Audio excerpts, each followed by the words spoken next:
Welcome to CBSE words. तो हम पढ़ रहे थे ग्रेड 7 मैथ्स का 7th चैप्टर और इस चैप्टर की 9 वीडियोस अपलोड हो चुकी है। अगर आपने नहीं देखा तो डिस्क्रिप्शन में आपको प्लेलिस्ट का लिंक मिल जाएगा, वहां से देख सकते हो।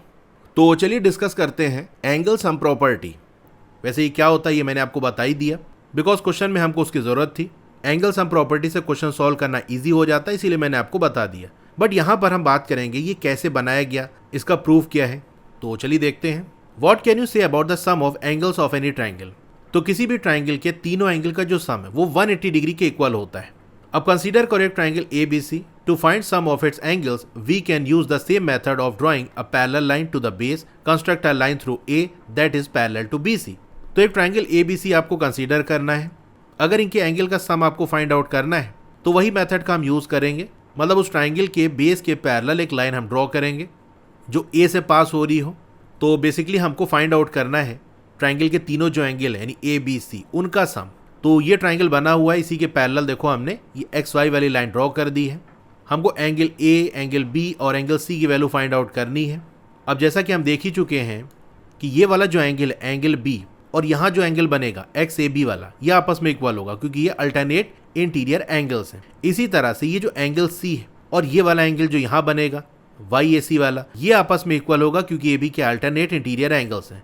यही चीज़ यहाँ लिखी है कि हम जानते हैं कि angle B equal angle XAB है और angle C equal angle YAC है। तो angle A plus angle B plus angle C क्या हो जाएगा? एंगल A तो वैसे ही रखेंगे, एंगल B की जगह XAB रख दो और एंगल C की जगह एंगल YAC रख दो। अब ये जो है इसी स्ट्रेट लाइन XY पे बनने वाले तीनों एंगल का सम है, यानी ये बीच में एंगल A है, ये XAB है, ये YAC है। तो इन तीनों का सम क्या होगा? 180 डिग्री के इक्वल होगा। Equal 180 degree as together they form a straight angle. तो इन तीनों का सम 180 डिग्री के इक्वल होगा क्योंकि ये स्ट्रेट एंगल बना रहे हैं। Thus we have proved that the sum of three angles in any triangle is 180 degree. तो यहाँ से हमने प्रूव कर दिया कि किसी भी ट्राइंगल के तीनों एंगल का जो सम है वो 180 डिग्री होता है। This rather surprising result is called the angle sum property of triangles. तो ये जो सरप्राइजिंग सा रिजल्ट हमको मिला कि भाई कोई सा भी ट्राइंगल उठा लो, उसके तीनों एंगल का जब सम करोगे ना तो वो 180 डिग्री के इक्वल आएगा। तो इसी को हम कहते हैं angle sum property of triangle, क्योंकि हम ट्राइंगल की बात कर रहे हैं ना। Take some time to reflect upon how we figured out the angle sum property. अब थोड़ा टाइम लो और सोचो कि कैसे हमने angle sum property find out की। In the beginning the relationship between the third angle and the other two angles was not at all clear. अब शुरुआत में थर्ड एंगल और बाकी दो जो एंगल है उनके बीच का जो रिलेशन है वो क्लियर नहीं था कि इनके बीच में क्या रिश्ता है। However, a simple idea of drawing a line parallel to base through the top vertex, as in figure 7.7, suddenly made the relationship obvious. लेकिन एक सिंपल सा आइडिया कि टॉप वाले वर्टेक्स से एक लाइन हम ड्रॉ कर दें जो उस ट्राइंगल के बेस के पैरेलल हो, तो उसकी वजह से रिलेशन ऑब्वियस हो गया, पक्का हो गया कि भैया ये रिलेशन है इनके बीच में। This ingenious idea can be found in a very influential book in the history of mathematics called The Elements. This book is attributed to the Greek mathematician Euclid, who lived around 300 BCE. अब ये जो देसी idea है ये mathematics की एक बहुत ही influential, बहुत ही प्रभावशाली बुक के अंदर मिल जाएगा। इसका नाम था द एलिमेंट्स, जिसको कंपाइल किया था, मतलब लिखा था Euclid, one of the great mathematician.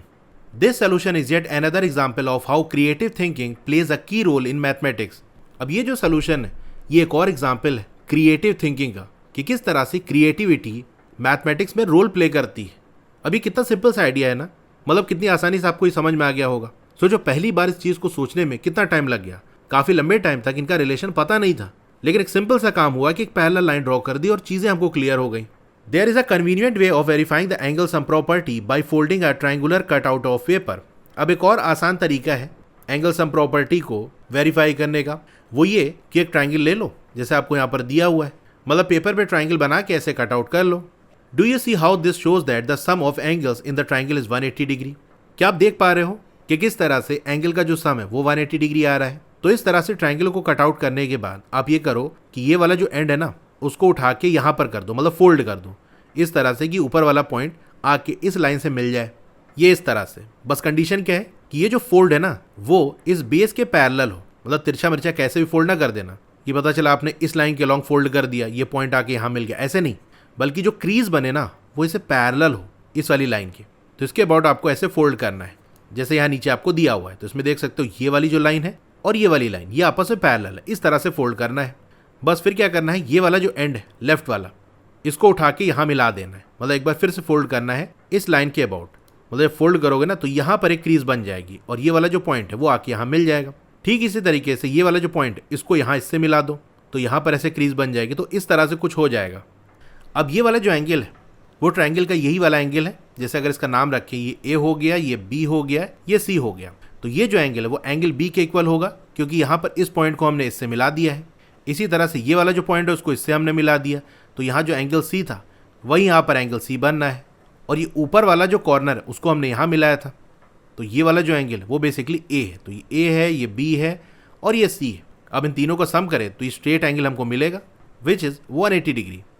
अब बात कर लेते हैं एक्सटीरियर एंगल्स की।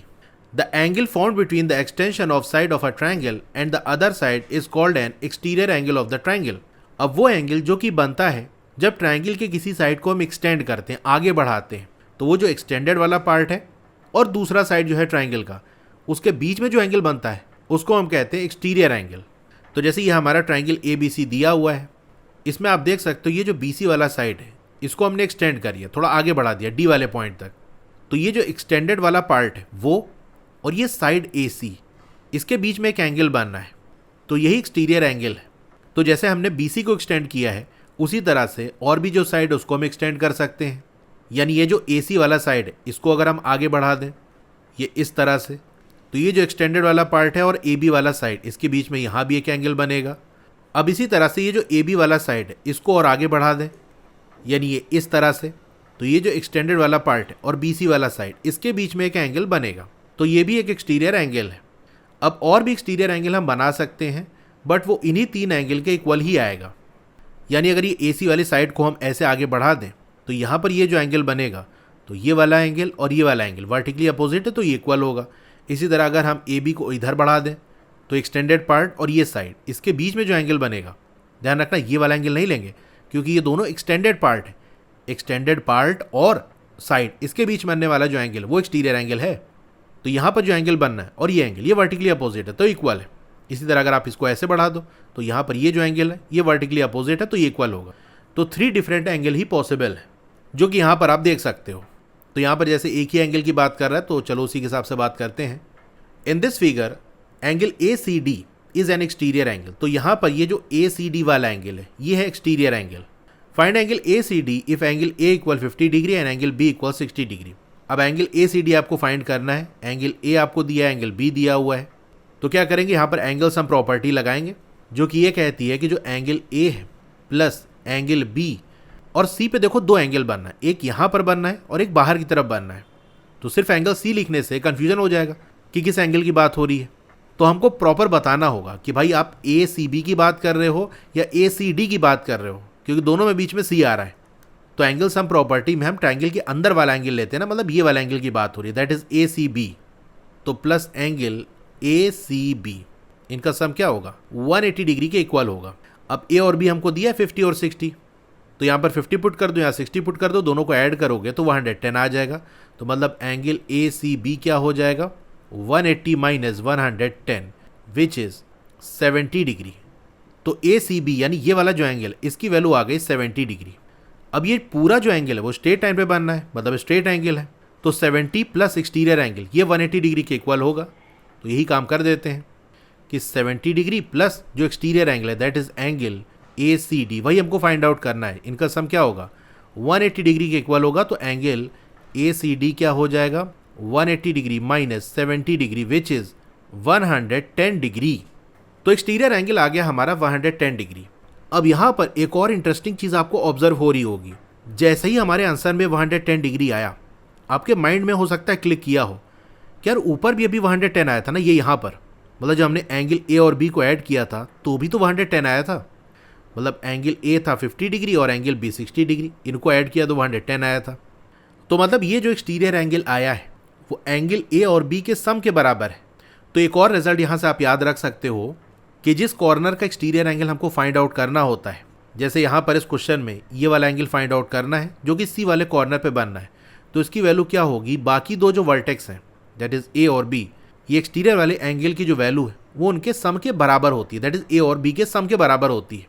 तो अब आप ये बताओ, जैसे मैंने यहाँ पर इसको ऐसे एक्सटेंड कर दिया तो ये वाला जो एंगल है यानी ये जो एक्सटीरियर एंगल इसकी वैल्यू क्या होगी, तो देख सकते हो ये जो एक्सटीरियर एंगल है वो ए वाले वर्टेक्स पे बनना है। तो इस एक्सटीरियर एंगल की जो वैल्यू होगी वो बाकी दो वर्टेक्स जो है दैट इज बी और सी इनके सम के बराबर होगी। हाँ, तो जो मैंने आपको बताया वही चीज़ यहाँ पर की गई है और आपका रिजल्ट आया, मतलब एंगल ए सी डी जो एक्सटीरियर वाला एंगल है वो आ गया 110 डिग्री।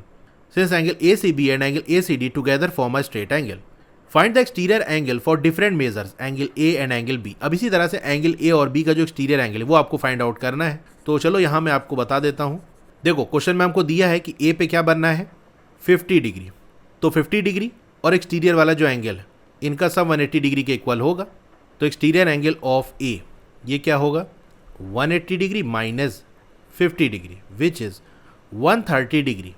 अब इसी तरह से अगर इस वाली लाइन को हम ऐसे एक्सटेंड कर दें तो यहाँ पर ये जो एंगल बनेगा वो क्या होगा एंगल बी, यानी ये वाला एंगल आपको दिया है 60 डिग्री, तो यहाँ भी वही एक्सटीरियर एंगल ऑफ बी क्या हो जाएगा 180 degree minus 60 degree which is 120 degree.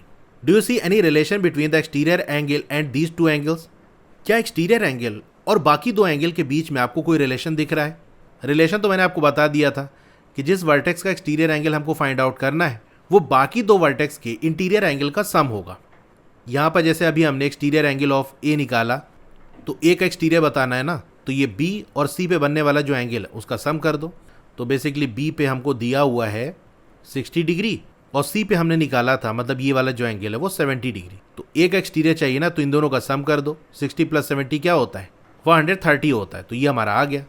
अब इसी तरह से अगर आपको बी का एक्सटीरियर बताना है तो क्वेश्चन में ए हमको 50 डिग्री दिया हुआ है, तो बी का एक्सटीरियर बताना है ना, तो बाकी जो वर्टेक्स है दैट इज ए और सी उनके इंटीरियर एंगल का सम कर दो। ध्यान रखना, इंटीरियर एंगल का सम करेंगे तो बचा वाला जो वर्टेक्स है उसका एक्सटीरियर एंगल आएगा। तो 50 + 70 करो क्या आएगा 120 डिग्री।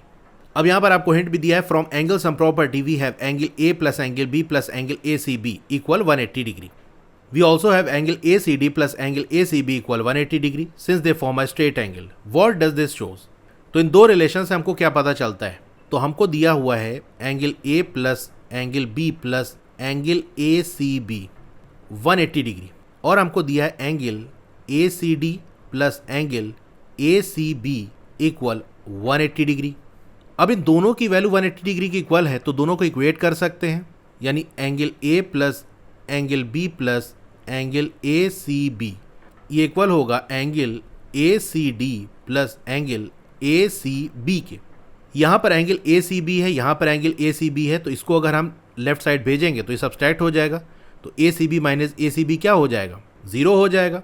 तो क्या बचेगा फाइनली बचेगा एंगल ए सी डी जो सी वाले वर्टेक्स पे एक्सटीरियर एंगल है वो इक्वल आ जाएगा ये, यानी angle A plus angle B के।